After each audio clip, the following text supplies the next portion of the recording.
હરનારી, પિતૃઓને સદગતિ આપનારી અને સાથે સાથે ભક્તોના જીવનમાં સુખ શાંતિનો પ્રવાહ વહાવનારી માં ગંગાના પાવન અવતરણનો દિવસ એટલે ગંગા દશેરા. આ દિવસે ગંગા પૂજન, જપ, દાન અને સ્નાનનું વિશેષ મહાત્મ્ય છે. આવતીકાલે છે ગંગા દશેરાનો દિવસ. તો આજે જાણીએ ગંગા દશેરાએ માં ગંગાની કૃપા મેળવવાના પવિત્ર ઉપાયો. માર્ગદર્શન આપશે ગુરુજી પ્રફુલભાઈ પંડ્યા. જજાગ્રતો દૂરમુદયતિ દૈવં તદ સુપ્તસ્ય તથૈવૈતિ દુરંગમન જ્યોતિખાન જ્યોતિરેકંતન મે મનઃ શિવ સંકલ્પમસ્તુ. જય ભગવાન મિત્રો, હું છું પ્રફુલભાઈ પંડ્યા. ભક્તિ સંદેશ કાર્યક્રમની અંદર આપનું સ્વાગત છે. મિત્રો, ખાસ કરીને આજનો આપણો કાર્યક્રમ છે ગંગા દશેરા. આવતીકાલે છે ગંગા દશેરા. તો ગંગા દશેરાનું શું છે મહત્વ? ગંગા દશેરામાં આપણે કેવા ઉપાય કરવા જોઈએ? ઉપાય કરવાથી લાભ શું થાય છે?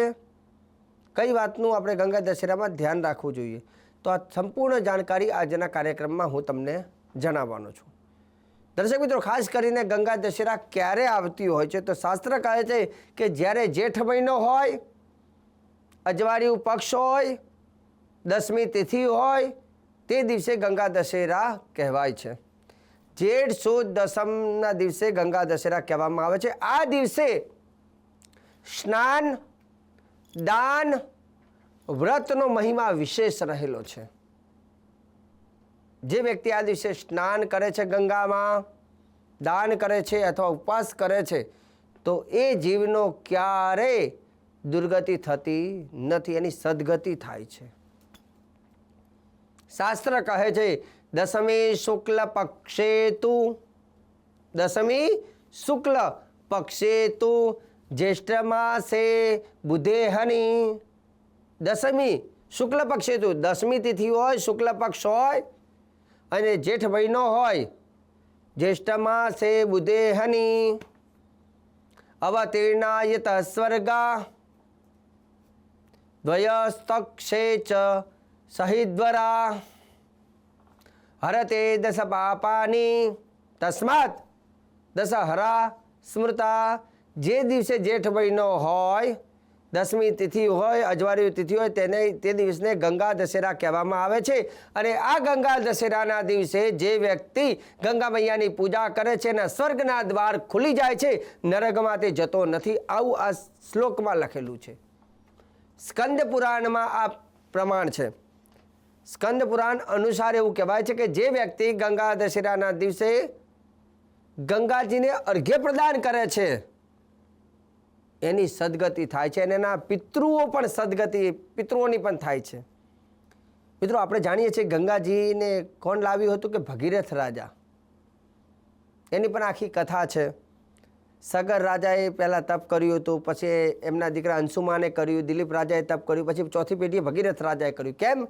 કે એમના જે પૂર્વજો જે કપિલ મુનિના શ્રાપથી બનીને ભસ્મ થયા હતા અને પ્રેત બન્યા હતા, અને પ્રેતમાંથી એને પિતૃ બનાવવા માટે, એને મોક્ષ આપવા માટે ગંગાજીને લાવવા જરૂરી હતા. અને જ્યારે 4 પેઢીએ તપ કર્યું, પણ ચોથી પેઢીએ જ્યારે ભગીરથ રાજાએ તપ કર્યું, ત્યારે ગંગાજી આવ્યા છે. અને ગંગાજી આવ્યા એટલે પિતૃઓની સદગતિ મળી છે. આપણે જાણીએ છીએ કે ગંગામાં કેટલી તાકાત છે. ગંગા મૈયા માતા કહેવામાં આવે છે, જે મનુષ્યને શાંત કરે છે, સ્વભાવને શાંત કરે છે, જીવનમાં દુઃખને દૂર કરે છે. અને એવું કહેવાય છે કે ગંગામાં જો કોઈ વ્યક્તિ પોતાના પિતૃના અસ્થિને અર્પણ કરે ને, તો જ્યાં સુધી અસ્થિ ગંગામાં રહે ને ત્યાં સુધી સ્વર્ગની પ્રાપ્તિ થાય છે. આટલી તાકાત ગંગા જલમાં છે. તો ગંગા દશેરાના દિવસે જે વ્યક્તિ ગંગામાં જો તર્પણ કરે છે ને, તો એના પિતૃઓને સદગતિ મળે છે. હવે રહી વાત, ઘણા લોકો કહે શાસ્ત્રીજી અમે અમારા ઘરે રહીએ છીએ, ગંગા હરિદ્વાર બહુ દૂર છે, ઘરે બેસીને ઉપાય કરવો હોય તો શું કરાય? તો હવે નોર્મલ ઉપાય તમને કહી દઉં. શું કરવું જોઈએ? તમારે સ્નાન કરી ભગવાનના મંદિરની સામે બેસવાનું, એક તાસ લેવાનો, તાસની અંદર ગંગાજલ ભરવાનો, ગંગાજલ એમાં પધરાવવાનું. કેમ કે ગંગાજલ તો આજે બધી જગ્યા ઉપર મળી જાય. ખાસ કરીને પૂજાવાળા દુકાનમાં તમે જાઓ ત્યાં ગંગાજલની બોટલ આજે મળી જાય છે સરળતાથી. તો ગંગાજલ એ તમારે એક પાત્રમાં નાખવું પહેલાં, અને પછી હાથની અંદર થોડા તલ લેવા, સફેદ તલ, અને કાં તો પછી એ તલ તમારે એ પાત્રની અંદર પધરાવી દેવા. અને ગંગા મૈયાને પહેલાં નમસ્કાર કરવાના. નમસ્કાર કર્યા બાદ હાથમાં પાણી લેવું અને પછી પાણીને મૂકવું. ગંગા દશેરાના દિવસે જે વ્યક્તિ ગંગાજીને 3 વખત પાણી અર્ઘ્ય પ્રદાન કરે છે, એવું કહેવાય છે કે ગંગા મૈયા એને પાપમાંથી મુક્તિ મૂકે છે અને એના પિતૃઓને સદગતિ થાય છે. ગંગા મૈયામાં તમે અર્ઘ્ય પ્રદાન કરવું હોય તો આ નામ યાદ રાખો, ઓમ ગંગાયૈ નમઃ. યાદ રાખજો, ઓમ ગંગાયૈ નમઃ અર્ઘ્યમ સમર્પયામી. ગંગા મૈયાને અર્ઘ્ય પ્રદાન કરવાનું છે તો બોલવાનું ઓમ ગંગાયૈ નમઃ અર્ઘ્યમ સમર્પયામી. આ રીતે 3 અર્ઘ્ય પ્રદાન તમારે કરવાના ખાસ. બીજા નંબરની વસ્તુ, તમને એવું લાગે કે મારે મારા પિતૃઓને અંજલિ આપવી છે તો તમારે વધારે ના ફાવત કંઈ નહીં, પિતૃઓનું નામ બોલવાનું અને 3 ખોવા પાણી ખાલી એમની પાછળ મૂકવાના. જેટલા તમારા પિતૃઓ અસદગતિને પામ્યા હોય બધાના નામ બોલીને 3 અંજલિ અર્પણ કરજો, પણ પહેલાં 3 અર્ઘ્ય ગંગા માતાને આપજો. આ ઘરે તમે હોય તો આ ઉપાય ખાસ કરવાનો. બીજા નંબરની વસ્તુ, ગંગા દશેરામાં તમારે ઉપવાસ કરવાનો, વ્રત કરવું હોય તો અન્નનો ત્યાગ કરી ઉપવાસ કરી શકાય. ત્રીજા નંબરની વસ્તુ, ગંગા દશેરાના દિવસે ગંગા સ્નાનનું પણ મહત્ત્વ છે. તમારી પાસે ગંગાજળ હોય તો સવારે જે સ્નાન કરતા હોય ત્યારે એ જે બાલટી હોય, જે ડોલ હોય, એમાં થોડુંક ગંગાજળ નાખી અને ગંગાના પાણીથી સ્નાન કરવું, જેથી ઘર બેઠા તમને ગંગા સ્નાનનું ફળ પ્રાપ્ત થશે. એવું કહેવાય છે કે છેલ્લે જ્યારે અંજલિ બધું પ્રદાન કર્યા બાદ તે જલને પીપળનું વૃક્ષ હોય એના મૂળમાં જઈને તમારે પધરાવી દેવાનું.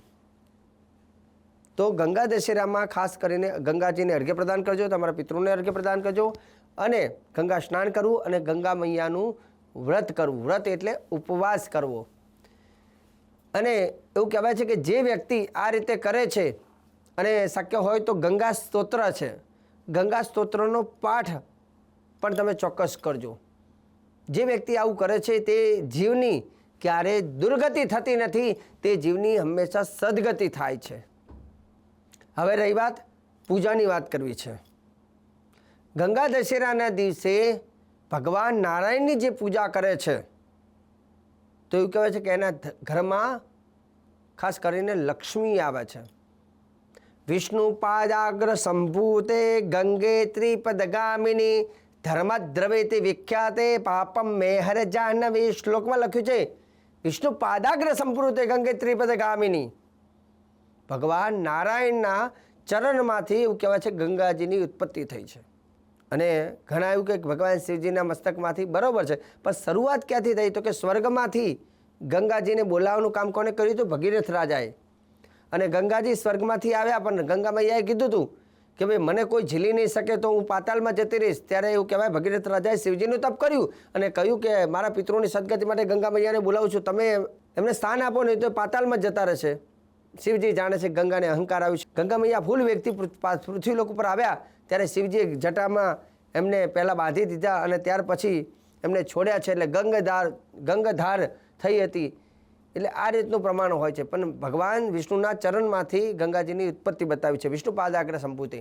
તો શક્ય હોય તો ગંગા દશેરાના દિવસે ભગવાન નારાયણની પૂજા કરવાથી અપાર ધનની પ્રાપ્તિ થાય છે. તો ગંગા દશેરામાં ભગવાન નારાયણને એટલે કે લક્ષ્મીનારાયણ ભગવાનને પંચોપચાર અથવા ષોડશોપચાર પૂજન કરવું, જેમાં પંચામૃતથી ભગવાનને સ્નાન કરાવવું અને તિલક ચોખા પુષ્પ વગેરે અર્પણ કરવું. અને ભગવાનનો આ મંત્ર જે છે નારાયણ ગાયત્રી મંત્ર, શક્ય હોય તો ગંગા દશેરા એટલે 10મી તિથિ એટલે 10 માલા તમે જો ભગવાનની કરશો તો એનાથી પણ ગંગા મૈયા પ્રસન્ન થશે અને ઘરમાં અપાર ધનની પ્રાપ્તિ થાય છે. નારાયણ મંત્ર આ પ્રમાણે છે, ઓમ નારાયણાય વિદ્મહે વાસુદેવાય ધીમહિ તન્નો વિષ્ણુ પ્રચોદયાત. આ ભગવાનનો નારાયણ ગાયત્રી મંત્ર છે.